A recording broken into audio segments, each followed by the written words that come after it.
मैं रवितोष सिंह निवासी ग्राम मंत्रा LIC अभिकर्ता व समाज सेवक के रूप में एक और वीडियो लॉन्च करने जा रहा हूँ।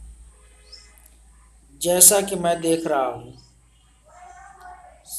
2 दिन के बाद हमारा 74वां स्वतंत्रता दिवस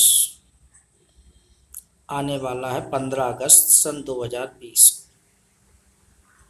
और पहले तो मैं समस्त क्षेत्रवासियों व भारतवासी के प्रत्येक नागरिक को बधाई देना चाहता हूँ कि आपका ये 15 अगस्त वास्तविकता में आपको आज़ादी दिलाए। झूठे वादों से, झूठे नेताओं से और आपके लिए अगला वर्ष जब आए 15 अगस्त तो आप उस आज़ादी का अर्थ समझें। जैसे कि हर प्रकार और हर बार कोई ना कोई आपके गांव का झंडा फहराता है और देश में मिठाइयाँ बांटी जाती हैं। बहुत बढ़िया बात है। हमारा देश उस दिन आज़ाद हुआ था, उसी के माध्यम से हम आज़ादी का जश्न मना रहे हैं। लेकिन वास्तविकता यह है कि हम जश्न तो हर वर्ष मना रहे हैं, लेकिन क्या पूर्णतः हम उस जश्न के वजह से खुद को आज़ाद समझते हैं, लेकिन क्या हम वास्तविकता में आज़ादी के जीवन का मज़ा ले पा रहे हैं? चलिए आज मैं अपने इसी वीडियो के माध्यम से 2 किस्से सुनाता हूँ। एक हमारे पड़ोस में मेडिकल कॉलेज है। करीब 3 से 4 वर्ष हो चुके हैं बने हुए, और वहाँ पर प्रशासनिक द्वारा काफ़ी तरीके से सही चल रहा था लोगों की नज़र में। लेकिन परसों एक वीडियो लॉन्च हुआ था सोशल मीडिया पर, जिसमें एक स्टाफ सुसाइड करने की कोशिश कर रहा था और अपने मेडिकल स्टाफ के प्रबंधन पर आरोप भी लगा रहा था। शोषण का कह रहा था कि बिना किसी मेडिकल सुविधाओं के उनको कोरोना मरीज के रूम में भेजा जा रहा है, बिना किसी सुविधाओं के, और उनको वेतन भी कम दिया जा रहा है। साथ में उनका आरोप था कि हमें डराया व धमकाया भी जाता है। इस पर सख्त कार्रवाई करते हुए डीएम व एसपी ने, जब सोशल मीडिया पर मामला हाईलाइट हो गया तो संज्ञान लिया, और अब कुछ राजनेता भी उसको इंटरफेयर करने लगे हैं। अभी तक राजनेता कहाँ थे? मेडिकल कॉलेज तो पिछले 3-4 वर्षों से चल रहा था। आज दिखाना चाहते हैं सहानुभूति उन एम्प्लॉयज़ के साथ। 3 साल 4 साल से क्या आप सो रहे थे भाई? एक दिन की ये घटना नहीं है। जब आज किसी ने सुसाइड करने का प्रयत्न किया, क्या आप इंतज़ार करते रहते हैं कि किसी बड़े हादसे का न्योता मिले तब जाकर हम संज्ञान लें? चलिए कोई बात नहीं। अब नेताओं की क्या बात करें। पहली बार ऐसा शासन देख रहे हैं जहां विधायक, नेता, कार्यकर्ता, जिनकी धुलाई थाने में ही हो जाती है, पहली बार ऐसा देख रहे हैं। जनता ने जिसे चुनकर भेजा अपनी सेवा के लिए, उसकी मात्र चंद थानेदार अपने थाने में बुलाकर बेइज्जती कर रहे हैं। जिस विधायक की बेइज्जती हो रही है, तो आम जनमानस का इसमें क्या रोल रहेगा? भैया, पहले तो मैं ये कहना चाहूँगा उन प्रशासनिक अधिकारियों से जुर्म का बढ़ावा आप ही लोग दे रहे हो भाई। किसी भी सम्मानित व्यक्ति का जब आप अपमान करेंगे तो वह आपके लिए क्या आरती उतार के बैठेगा? जनता ने उसे चुनकर भेजा है। यदि वो गलत हो तो आप कार्रवाई करिए, वरना बात तो तहजीब से कीजिए। आप नौकरी कर रहे हो और एक राजनेता जनता का दिल व विश्वास जीत कर उस कुर्सी पर बैठता है। वो एक सेवक है, ठीक है। आपसे मैं इससे ज़्यादा उम्मीद नहीं कर सकता हूँ। लेकिन ये भी देखने वाला दृश्य है कि जहाँ एक जनता का द्वारा चुने हुए जनप्रतिनिधि के साथ ये लोग ऐसा व्यवहार कर रहे हैं, तो वहाँ की एक आम जनता के साथ किस प्रकार व्यवहार कर रहे हैं, सोचिए। राजनीति में दो लोगों का तो महत्व है।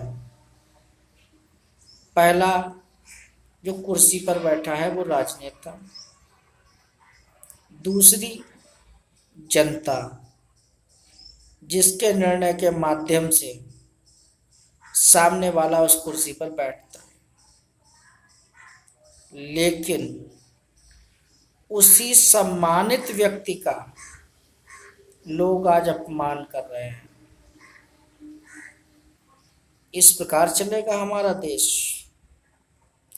खुद की ड्यूटी तो ईमानदारी से लोगों को की नहीं जाती है और बाकी अपना कार्यक्रम दिखा रहे हैं।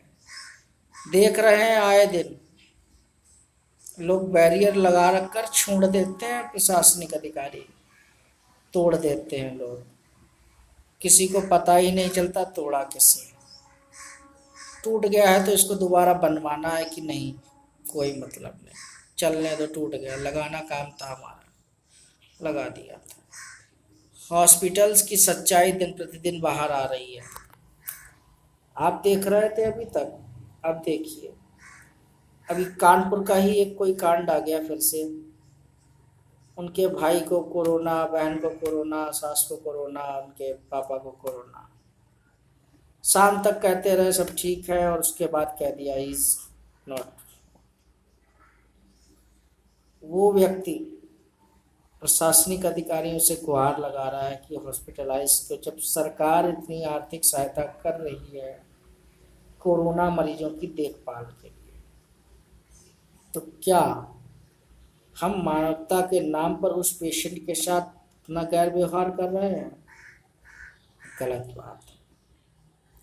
मैं उम्मीद करता हूं हर उस डॉक्टर से, जब आपको सरकार आर्थिक मदद दे रही है तो आप सिर्फ अपना मानवता का धर्म निभाएं। जान लेना व देना सिर्फ ईश्वर के हाथ में है।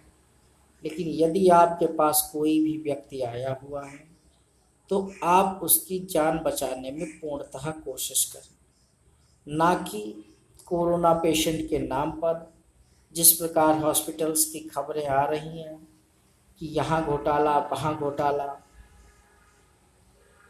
भाई, घोटाले की ही बात करते करते एक किस्सा याद आ गया अपने ही शाहजहांपुर के राजनेताओं का। एक दिन सोशल मीडिया खोली थी, खबर निकली हमारे फलाने अध्यक्ष भूतपूर्व कोरोना संक्रमित निकले, ठीक है। वहीं पर 51 नेता और थे, उनका भी सैंपल लिया गया, उन पर भी रिपोर्ट पॉजिटिव आ गई। जब शक हुआ तो उन्होंने कहा जांच कराई जाए। ठीक है भैया, जांच हुई।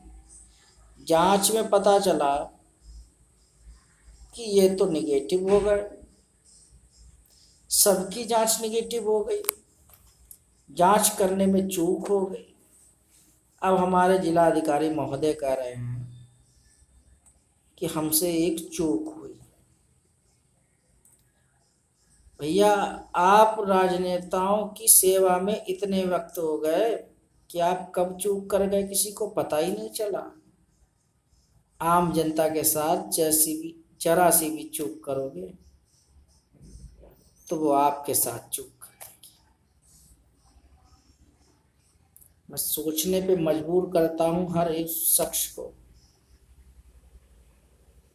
कि सोचिए सरकार आपके लिए क्या क्या कर रही है, लेकिन चंद अधिकारी मिलकर सरकार का व उनकी योजनाओं का दुरुपयोग करके आपको वहम में डाल रही है।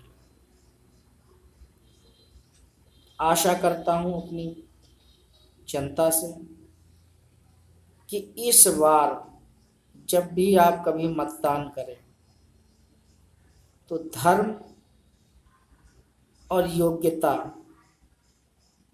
इन दो के आधार पर ही मतदान करें। बाकी आप खुद ही समझदार होंगे कि आपके लिए धर्म के माध्यम से विकास मिलेगा कि योग्यता के माध्यम से। प्रयत्न मेरा पूरा रहेगा कि आपको ज़्यादा से ज़्यादा जागरूक करें। बाकी आप सब स्वयं के डिसीजन ले सकते हैं, जैसे कि मतदान हमेशा आप करते हैं। आपके पास सिर्फ एक ही ऐसा मौका होता है जिस प्रकार आप अपने आप को प्रस्तुत करते हैं। अगर इस बार आपने स्वयं को अपनी परेशानियों को देखकर अपनी ज़रूरतों के अनुसार यदि किसी राजनीतिक दल और नेता को चुनते हैं योग्यता के अनुसार, तो मैं कहता हूं आपको कभी तकलीफ नहीं होगी। और यदि धर्म और जाति के अनुसार नेता आपने चुना तो मेरा वादा है आपसे उसी के अनुसार आपको विकास भी मिलेगा। उम्मीद मत करिए हर उस नेता से जो आपकी तकलीफें दूर कर देगा। क्यों? क्योंकि ना वो चुनाव के समय तुम्हें जानता था, ना वो चुनाव के बाद आपको जानता है। जब कोई व्यक्ति आपको जानता ही नहीं है तो वो आपकी सहायता क्यों करेगा? पहली चीज। दूसरी चीज, जिस व्यक्ति को आपकी सेवा ही करनी होगी वो आपसे सीधे संपर्क करेगा, ना कि किसी राजनीतिक दल के पीछे पीछे घूमेगा। विधानसभा का विधायक या नेता वो जनता बनाती है, तो क्यों ना उसी के पीछे घूमा जाए जिसके माध्यम से कुर्सी आपको जिस दिन मिल जाएगी उस दिन आप उसकी सेवा कर दीजिए। जिसने आपको बनाया है मुझे कुछ कहना है, मुझे भी कुछ